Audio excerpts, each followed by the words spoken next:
नमस्कार, आप देख रहे हैं नेक्स्ट 9 न्यूज़ में हूं आपके साथ दीपक गुप्ता। सत्ता का खेल के खास प्रोग्राम में आज चर्चा करेंगे राहुल गांधी के समर्थन में विपक्षी पार्टी के कौन कौन से नेता आगे आए हैं। इससे पहले हमने केजरीवाल की चर्चा करी, नीतीश कुमार की चर्चा करी, लेकिन आज जो चर्चाओं का विषय बनी है वो है ममता बनर्जी। जी हाँ, टीएमसी की पार्टी के जिस तरीके से उनको ऊंचाइयों पर लेकर गई, नेताओं को यहाँ पर आगे बढ़ाया। ममता बनर्जी एक ऐसे विपक्षी चेहरे के तौर पर देखी जाती हैं। जब भी बात आती है पीएम मोदी को टक्कर देने की, तो सशक्त महिला नेताओं में यहाँ पर ममता बनर्जी का भी नाम सामने आता है। लेकिन राहुल गांधी को इस बार उम्मीद है कि जितना जन समर्थन उनको मिल रहा है, उसके दम से ही वो प्रधानमंत्री का सफर तय कर लेंगे। शरद पवार का एक बयान ऐड करना चाहेंगे। शरद पवार ने ये कहा कि पहले जिस विपक्षी नेता को ये लगता था कि कांग्रेस पार्टी कमजोर है, कांग्रेस पार्टी का ग्राफ गिर रहा है, कांग्रेस पार्टी के पीएम चेहरे राहुल गांधी खुद मेहनत नहीं कर रहे, तो उनसे क्या उम्मीद की जाए कि अगर उनको समर्थन करते हैं और वो पीएम बनते हैं तो वो मेहनत करेंगे। तो राहुल गांधी ने हर कदम पर अपने आप को साबित करा, मेहनत कर रहे हैं, जनता के बीच बने हुए हैं, और एक प्रधानमंत्री में जो क्वालिटी होनी चाहिए कि लोगों के बीच जो मुद्दे बने हुए हैं, आम जनता के बीच जो मुद्दे हैं उनको कैसे सोल्व किया जाए, तो उसके दम से अब राहुल गांधी अपने आप को एक बड़ा नेता बताते नजर आ रहे हैं।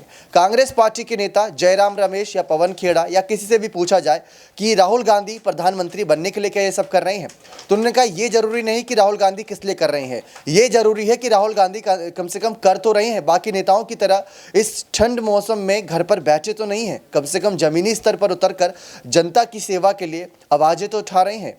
महंगाई, बेरोजगारी अगर मुद्दा नहीं है तो इस मुद्दे को बोलने का मौका राहुल गांधी को मिलता ही नहीं। मौका मिला है तो राहुल गांधी बोल रहे हैं।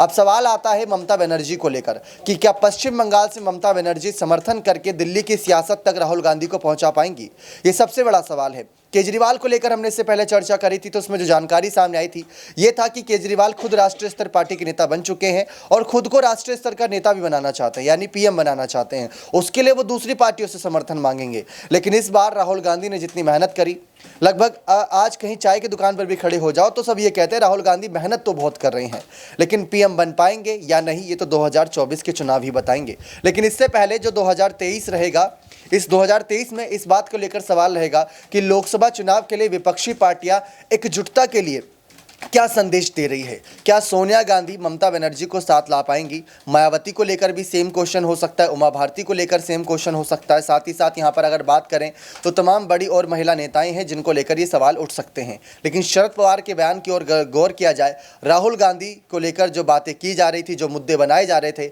अब वो मुद्दे नहीं बल्कि उनकी ताकत बन चुकी है। तो इस पर सीधा सवाल लेने की यहाँ पर कोशिश करते हैं। हमारे साथ कशिश और कपिल मौजूद है। कशिश से पहला सवाल रहेगा कि जिस तरीके से यहाँ पर चर्चाओं का विषय बना हुआ है कि राहुल गांधी प्रधानमंत्री बनने का सफर लगभग तय कर रहे हैं, पीएम मोदी को चुनौती दे रहे हैं, लेकिन बात किसी एक के चेहरे की नहीं होती, बात विपक्षी एकता की होती है, यूपीए और एनडीए के गठबंधन की होती है। तो आपको क्या लगता है, इससे पहले केजरीवाल वाले जो हमारी डिबेट थी उस पर जनता ने काफ़ी प्यार दिया था, जनता ने यही बताया केजरीवाल को समर्थन करना चाहिए क्योंकि राहुल अब काबिल हो चुके हैं।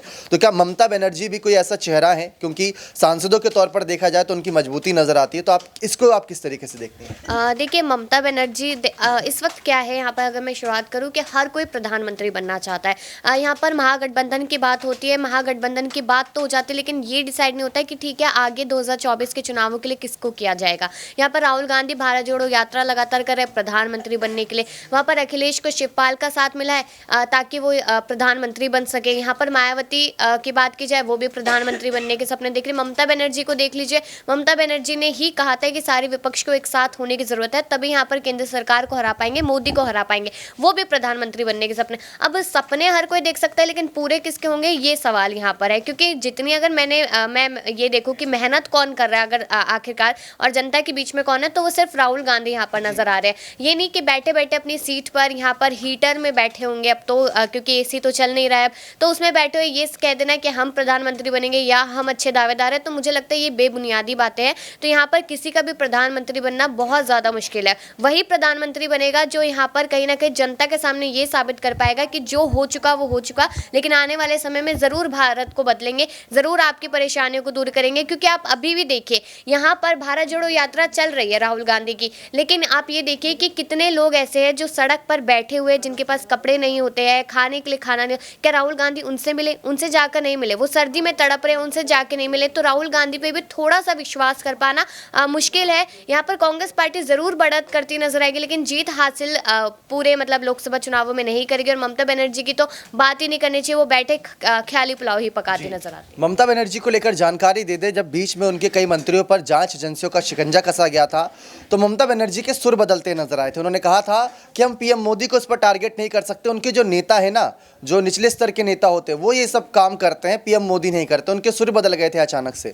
इस पर सवाल कपिल से रहेगा कि उनका क्या मानना है कि जिस तरीके से लोकसभा चुनाव 2024 को लेकर एक सियासी बिछाद बिछा दी गई है, राहुल गांधी को उसमें एक ऐसा मोहरा बताया जा रहा है जो आगे चलकर राजा का पद संभाल सकते हैं। लेकिन ऐसे में सवाल आता है कि जब हम शतरंज खेलते हैं तो आप देखते हैं राजा को बचाने के लिए जो रानी होती है वो सबसे इंपॉर्टेंट यहाँ पर एक कह सकते हैं किरदार अदा करती है। और अगर आप देखा जाए तो मायावती हो गई, यहाँ पर ममता बनर्जी हो गई, साथ ही साथ केजरीवाल हो गए, और नीतीश कुमार की बात कर लें, नीतीश कुमार ने तो समर्थन दे ही दिया है। शरद पवार तो लगातार शुरुआत से ही बात कर रहे हैं कि विपक्षी चेहरा बन चुके हैं राहुल गांधी।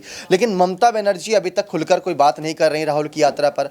जो बात यहाँ पर उनसे पूछी जाती है, सवाल को टाला मटोला भी जा रहा है। तो विपक्षी एकता को और ममता बनर्जी के फैसले को आप किस तरीके से देखते हैं? बिल्कुल, विपक्षी एकता के लिए ममता बनर्जी का साथ आना बड़ा ज़रूरी है। लेकिन जिस तरह से स्वभाव देखा गया है ममता बनर्जी का, पिछले अगर हम 8-10 साल की बात करें तो वो कभी कभी समर्थन में भी आती हैं, फिर पीछे भी हट जाती हैं। तो विपक्ष के लिए या फिर राहुल गांधी के प्रधानमंत्री बनने की राह में सबसे बड़ी चीज़ें यही नज़र आ रही हैं कि सबको प्रधानमंत्री खुद बनना है। ममता बनर्जी यही बोलेंगी कि मैं इतने सारे सांसद लेकर आती हूँ तो मैं राहुल गांधी को आगे क्यों करूँ, है ना। तो ये तमाम तरह की चीज़ें देखने को आती हैं। जब लोकसभा का चुनाव आता है तो वो कहीं ना कहीं जो है वो अकेले या तो खड़ा होना पसंद करती हैं, और चूंकि वो इतनी बड़ी कद्दावर नेता है, बड़ी नेता है, अगर बंगाल की बात करी जाए तो वो आराम से जीत हासिल कर लेती हैं। तो मुझे नहीं लगता कि अगर समर्थन की बात करी जाए तो किसी को भी अपना समर्थन देंगे। सवाल ये भी आता है, राहुल गांधी ने एक बयान दिया था कि बीजेपी को अगर कोई हराएगी पार्टी तो वो सिर्फ कांग्रेस होगी। अगर राहुल गांधी शायद उस वक्त ये कहते हैं कि बीजेपी को अगर कोई पार्टी हराएगी तो विपक्षी एकता होगी, तो इससे कितना फर्क पड़ता है? बिल्कुल, इससे काफी फर्क पड़ता है, क्योंकि जहां तक राहुल गांधी की बात है वो भारत जोड़ो यात्रा कर रहे हैं, ये दिखाने की कोशिश कर रहे हैं कि जिस तरीके से 2014 में जब पीएम कैंडिडेट बनाया गया था नरेंद्र मोदी को, उन्होंने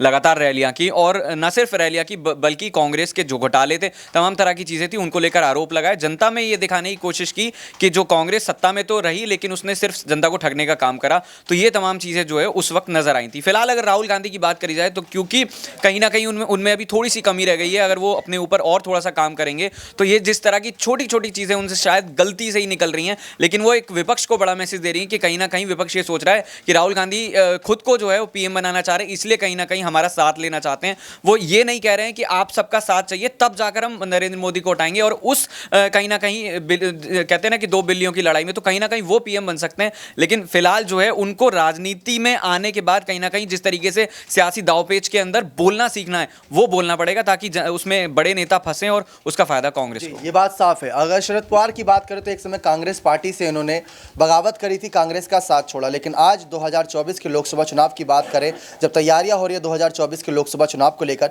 तो शरद उनके साथ खड़े नजर आ रहे। केजरीवाल ने खैर अभी तक कोई बयान नहीं दिया। राष्ट्रपति और उपराष्ट्रपति चुनाव जो हुए थे वहां पर सारी बातें सामने आ गई थी कि विपक्षी एकता तार तार हो गई थी, क्रॉस वोटिंग हुई थी, और वो भी पता था कि किसने क्रॉस वोटिंग की है, लेकिन उनके खिलाफ कोई कार्रवाई कर नहीं सकते।